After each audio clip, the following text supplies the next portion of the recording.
What's going on, guys? My name's Theoatrix and welcome to my updated level 1 to 99 ranged guide. In this video, I'll show you everything you need to know to train your ranged in old school. This guide is Iron Man friendly and it's suitable for pures as well. Let's get into it. So why should you train your ranged level? Ranged is one of the fastest 99s in the game. At high levels, you can get XP rates of up to 1 mil per hour. On the fastest pathway that I'm showing in this video, you can get 99 ranged in only 22 hours. Ranged is also an AFK-able 99. On the AFK pathway that I'm showing, you can get 99 ranged in 105 hours, with AFK intervals of up to 20 minutes. A big reason to train ranged is because of its excellent use in PvM and PvP. A number of bosses are weak to ranged, like Zulrah and Muspa, and all three raids require ranged. It's recommended to level up to 80 before you consider bossing or going raiding. Someday, you might consider making a pure account. Well, ranged is commonly the main attack style for pures due to its fast attack speed and high accuracy. 8 quests in old school have a range level requirement. Most of these quests are essential in progressing your account, unlocking new areas and more quests. You need level 60 range to get the quest cape, and you need level 70 range for the achievement diary cape. Before I continue, I have a sponsor for today's guide. For Runescape figurines, you should check out Crumb's figurine store. Just recently, Crumb restocked for the first time since last Christmas. There's now 5 figurines in stock and ready to ship, plus there's 4 more figurines releasing soon. Each one is hand painted and polished for a top quality finish. And since they're resin cast, the figurines are quite heavy and feel like glass or ceramic. Crumb just released the Ziliana figurine, the Saradomin boss. There's also a Zuck figurine, and Crumb's bestseller is Jad, with almost 100 5-star reviews. If you want a RuneScape figurine, click the link in the description to go to Crumb's store. You can use my coupon code THEO20 to get 20% off your order. Thanks to Crumb's figurine store for sponsoring this video. Now I'm going to go over how ranged works, starting with your ranged level. Increasing your ranged level increases both your ranged accuracy and max hit. With a regular shortbow and bronze arrows, at level 1, your max hit is 1 and your accuracy is 50.5%. At 99 ranged with the same gear, your max hit is 12 with an accuracy of 95.8%. Your ranged attack bonus comes from weapons and armor, and increasing your ranged attack bonus increases your ranged accuracy. The Bofa gives the highest range attack bonus out of any weapon, giving plus 128. Every piece of range armor gives a ranged attack bonus, with Missouri armor giving the highest in the game. Your ranged strength bonus mostly comes from ammunition, and some weapons and armor give ranged strength bonus too. Increasing your range strength bonus only increases your ranged max hit. The highest ranged strength bonus you can get comes from using a heavy ballista with dragon javelins. The Necklace of Anguish is a notable item that gives ranged strength bonus, and the Missouri armor set gives a small strength bonus as well. Most range weapons in old school have 3 combat styles. There's Accurate, which gives a +3 invisible range level boost. There's Rapid, which attacks 1 tick faster. And there's Long Range, which has an increased attack distance. For the best XP and damage per second, it's always recommended to use Rapid. Chin Chompers work a little differently. They have short, medium, and long fuse, which have similar attributes to Accurate, Rapid, and Long Range, except they have different accuracy rolls. Their accuracy is based on how many tiles away the monster is, so this means you should use short fuse if you want to save money and get the most out of your Chin Chompers, although medium fuse is the best XP per hour due to the increased attack speed. Now I'm going to go over the useful unlocks that will help with your ranged training. Completing Animal Magnetism rewards the Arvor's Devices, a cape slot item that automatically picks up ammunition as you shoot it. This is a must for ranged training. It's going to save you millions on your journey to 99. You can then complete Dragon Slayer 2 to upgrade to the Arvor's Assembler, which gives extra ranged bonuses. Starting Monkey Madness 1 and Monkey Madness 2 both unlock chinning training locations. If you're after the fastest experience, you'll need at least one of these to be able to chin effectively. Overall, maniacal monkeys are better XP per hour, so aim for Monkey Madness 2. Completing the Dwarf Cannon quest allows you to use the Dwarf Multi-Cannon, which provides the fastest XP rates at a low level. The cannon is also used with Slayer training, another big source of range XP. From the Horror from the Deep quest, you can get the Book of Lore, which gives a +10 ranged attack bonus. This is useful for Pewers since it doesn't have any requirements to wear. It's highly recommended to use an imbued Archer's Ring. You can now imbue items at Soul Wars, the Nightmare Zone, and the PvP Arena. I recommend imbuing at the Nightmare Zone since it's really AFK, although Soul Wars is a quick way to imbue. The last useful unlock is Rigor, which is unlocked at level 77 prayer. To be able to use Rigor, you need to read a dexterous prayer scroll, and these currently cost about 30 mil on the Grand Exchange. Now I'm going to go over the ranged weapons that you should be using. I've picked 5 of the best weapons for each combat bracket. These are the weapons for the low range bracket. At level 1, using a cannon is the fastest, followed by iron knives and short bows. At level 20, mithril darts are very effective and affordable. At the mid-level, chin chompers are going to give you the best XP rates. A rune crossbow with broad bolts is about on par with a magic short bow using rune arrows. In the higher level bracket, black chin chompers give the highest XP rates. The corrupted Bofa is the best to use for regular training, followed by the blowpipe. The Venator bow is another decent option in multi-combat areas. Now for ranged armor. From levels 1 to 50, these are the best armor sets that you should be using. Take note that the green d'hide body requires Dragon Slayer 1 to wear. Pewers can only wear the leg slot items, and Pewers cannot wear snakeskin. Above level 50, these are the best armor sets to wear. Black d'hide is a cost-effective option, and Missouri is the best in slot. Blessed d'hide gives the same range bonus as Black d'hide, but gives prayer bonus as well. There's 2 more armor sets that you should be aware of. Void is a great armor set to have, however it's only effective against monsters that have a high defense level, so Void is good against bosses. It's also useful with chinning, due to its accuracy and damage boosts. You should aim for the Elite Void set for the extra range damage boost. The Crystal Armor set, which you can wear after the Song of the Elves quest, is a very effective armor set if you're using crystal weaponry. The Crystal set is better than Missouri when you're using the Bofa. As well as your ranged armor, there's some extra items that you should aim to have. In the head slot, these are the best items to use. Missouri is best, followed by Armadillo, Blessed Coifs, and Carols. The Robin Hood hat is the best in slot for Pewers.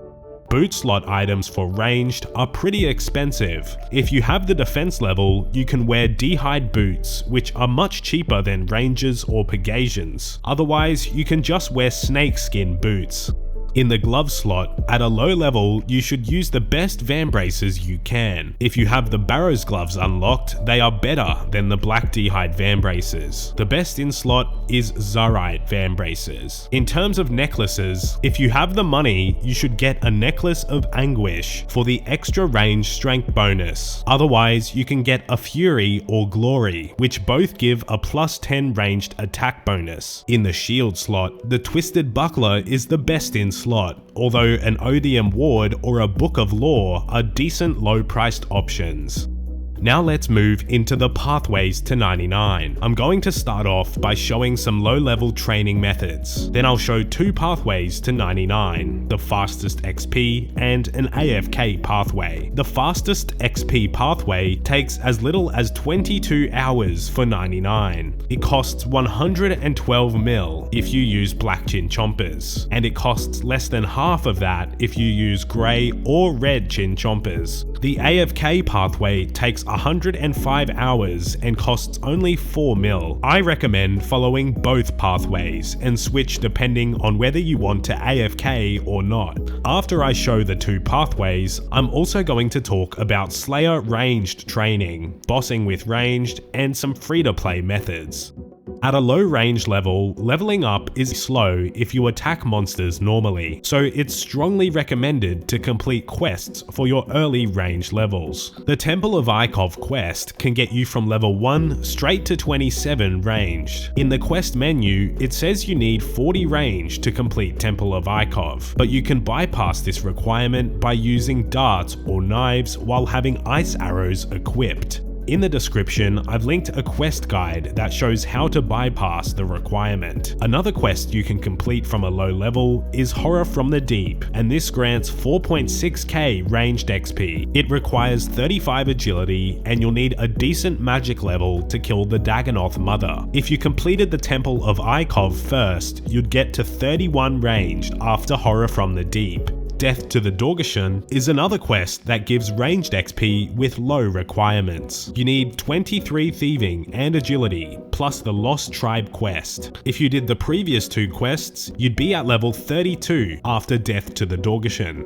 If you would prefer to train normally instead of questing at a low level, there's 2 methods, crabs and cannoning. There's 4 types of crabs in Old School, and they all have similar bonuses, except swamp crabs have a negative range defense bonus. This makes them the best for low level range training. Swamp crabs are found in Mauritania. There's a few locations, but on the screen I've marked out spots with at least 2 crabs. Alternatively, sand crabs are a good option for fresh accounts, and there's many locations to find these. On the screen are some of those. So the other low level method is cannoning, and even at level 1 range, you can get over 100k XP per hour, which is very fast. There's a few places you can cannon. You could go to ogres near Castle Wars, or there's caged ogres available after Biohazard, or you could go to rock crabs with your cannon, or Dagonoths in the lighthouse are one of the fastest cannon spots in the game. If you want to save money while you cannon, there's a few cost-effective cannon locations. You can cannon ice trolls for various rune items and granite shields, or you can cannon scabberites after the contact quest, and these drop alkaballs, herbs, and seeds. Now let's get into the fastest pathway to 99. As mentioned, this pathway takes 22 hours and costs 112 mil with black chinchompers. So you start off cannoning from a low level, then you'll be chinning all the way to 99 at high XP rates. You can choose to use grey or red chinchompers all the way to 99 for slower XP rates, but at a far lower cost. So at level 1, you'll want to complete the Dwarf Cannon quest, which has no requirements. Then get your hands on a cannon from the Grand Exchange, and some cannonballs. To get from level 1 to 45, you'll need around 2,000 cannonballs. You should cannon at one of the locations I mentioned in the low level training section, so if you missed that, there's a timestamp in the description. Something to keep in mind while using a cannon is that your cannon's accuracy is based off the attack bonus of your current attack style, so it's best to wear your best gear and weapon while using a cannon. At 45 range, you can wear grey chinchompers, which are the fastest until red chinchompers and black chinchompers. There's 2 places I suggest chinning at. The first is the Monkey Madness 1 tunnels, where there are skeletal monkeys, and the other is the Monkey Madness 2 tunnels, where you can find maniacal monkeys. Both caves require you to almost complete the Monkey Madness quests to access them. These are the XP rates that you can expect. At high range levels, tunnels, with black chin chompers, you can reach over 1 mil XP per hour. It's important to keep in mind that the Monkey Madness 2 tunnels are faster XP per hour since there's a lot more monkeys there. So if you're chinning in the Monkey Madness 1 tunnels, you might need more chins than the amounts shown on the screen. Grey chin chompers are the most cost effective, but give the slowest XP rates. Although if you do want to train at a lower cost, you'll still level up really fast with grey chin chompers. Overall, if you went from grey chins to red to black, it's going to cost 112 mil, but will take only 21 hours from 45 to 99.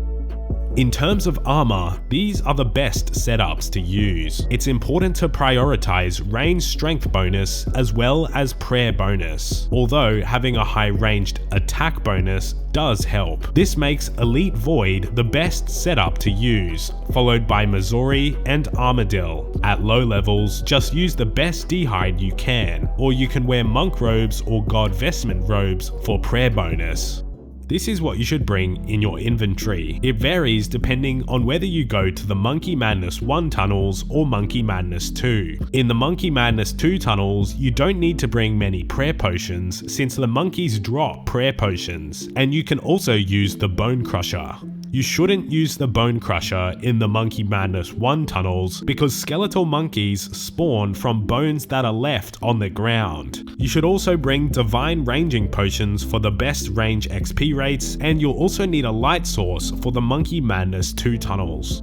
This is how you navigate to the Monkey Madness 1 tunnels. You start by using the 8-Batol teleport spell, or you can use the tablet available off the Grand Exchange. It teleports you right inside the tunnels, close to where you'll be chinning. So from the teleport location, you follow the tunnels for about 1 minute until you reach an opening with skeletal monkeys. Walk around to get the monkeys aggressive, but be sure to avoid the spike traps on the floor. Then once they're aggressive, stand on this tile. Here you'll avoid damage from the falling rocks in the cave. To stack up the monkeys, you can run between these 2 tiles here. After some time, the monkeys lose aggression. To reset, you can run back the way you came and then return.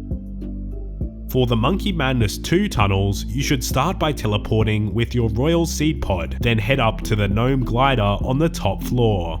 From here, take the glider to 8-Batol, then you head south into the trapdoor in the grass. Head south, then east, and here you follow the path that you took during Monkey Madness 2 until you reach the green circle. Here, you enter another cave, and then you run east all the way to the open area with a lot of monkeys. Then you run to a corner of the room, and to stack up the monkeys, you run back and forth around a corner. Once they're stacked, you can start chinning. After some time, the monkeys will stop being aggressive. To reset, just run back towards where you entered the cave, and then run back.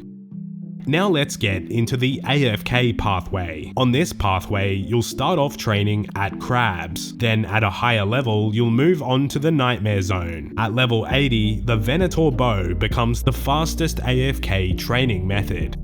So, from level 1 to 70, or from level 1 to 99 if you're a pure, the best way to AFK is at Crabs. You can AFK for 10 minutes at all types of crabs. If you want to learn more, skip back to the low level training section of this guide. If you find that those standard crab locations are too busy, you can complete the Depths of Despair quest to access the crabs in the Crabclaw caves. Or you could pay 10k to go to Crabclaw Isle, which is usually less populated. It's going to take about 25 hours to get from level 1 to 70 ranged. I strongly suggest having an Arva's device if you're planning to AFK at Crabs. You'll save a lot of money and you'll be able to use better ammunition since you'll be getting it back. At level 70 ranged, you should head to the Nightmare Zone. Here, you'll get better XP rates, and if you start at 1 hit point and drink a lot of absorption potions, you're able to to AFK for 20 minutes before you stop attacking. When training ranged in the Nightmare Zone, you should set the monsters to normal mode, not hard, since the hard monsters have a high range defense. On the screen, I'm showing the recommended quests and subsequent bosses for training range in the Nightmare Zone. You need at least 5 of these to be able to start a dream. For the most AFK experience, you'll need a rock cake or a locator orb, which are obtained from freeing the Mountain Dwarf and Dragon Slayer 2. Additionally, you'll need absorption potions and super ranging potions, which are rewards from the Nightmare Zone. So if it's your first time in the Nightmare Zone and you don't have any reward points, you should select bosses that use melee as their main attack style, and you should use protect from melee until you make enough points for absorption potions. At level 80 range, you can wear the Venator bow. This currently costs 45 mil on the Grand Exchange, and it's charged with Ancient Essence, which are only 30 GP each. When charged, the bow attacks up to 3 monsters at once. In dense multi-combat areas, this lets you AFK for up to 20 minutes at a time. There's a few notable places to use the Venator bow. The Catacombs of Kurend contain a lot of monsters in a multi-combat area. Monsters like Bloodvelds, Abyssal Demons, and Dust Devils can all be AFK'd. However, the Nightmare Zone provides the highest XP rates with the Venator bow, since you can use super ranging potions. When using the Venator bow in the Nightmare Zone, you should select bosses that only take up 1 tile, otherwise it can ruin your XP rates. Next, I'm going to briefly cover range training with Slayer. As I mentioned, the Venator bow can be used on monsters within the Catacombs of Kurend for AFK experience, and a lot of those monsters are assigned as Slayer tasks. But with Slayer, I suggest using melee as your main attack style. If you train from level 1 to 99 Slayer, cannoning as many tasks as possible while using melee as your main attack style, you'd reach around level 90 range. So if you plan on going for 99 Slayer one day, you should do Slayer before ranged. Now let's talk about bossing. Range is commonly used with bossing due to its high accuracy and damage. With at least 61 ranged for the rune crossbow, you might consider defeating Jad for the fire cape. Also with a rune crossbow, you can defeat the King Black Dragon, which can drop a dragon pickaxe, a visage, or a pet. With a recommended range level of 85, you can defeat Zora, Vorkath, and Muspah, all highly profitable bosses with pet drops. At an even higher range level, you can start raiding, which brings in the most profit in the game. Now to finish off the guide, I'm going to go over some free-to-play training tips. As you level up, you should use the best bow you can until the maple shortbow. In free-to-play, the best weapon you can use is the maple shortbow with adamant arrows. Although adamant arrows are expensive, so iron arrows are a cheap option for free-to-play where you can't get the Arbor's devices. At a low level, cows and chickens around Lumbridge are low defense targets for range training. At mid to high levels, players can start safe spotting monsters. You can safe spot Ogress warriors for profit in the Corsair Cove dungeon, and to get there, you need to start the Corsair Curse quest. Moss giants can be safe spotted in Varrock sewers as well, and these aren't really that profitable in free-to-play, but you'll be able to fight Bryophyta. For AFK training in free-to-play, I suggest going to the spiders on the 3rd floor of the Stronghold of Security. Here, you can AFK for 10 minutes before you need to reset, but keep in mind they do hit quite a bit, so you'll need some defense levels to train here. I also recommend wearing full rune with your maple shortbow when training here, so that you can AFK the longest without dying. Anyways, that's my updated level 1 to 99 range guide. If you missed something, all of the timestamps are in the description below. If you enjoyed this guide, be sure to leave a like and subscribe for more old school content. If you're after a Runescape figurine, click the link in the description to go to Crumb's figurine store. Thanks for watching.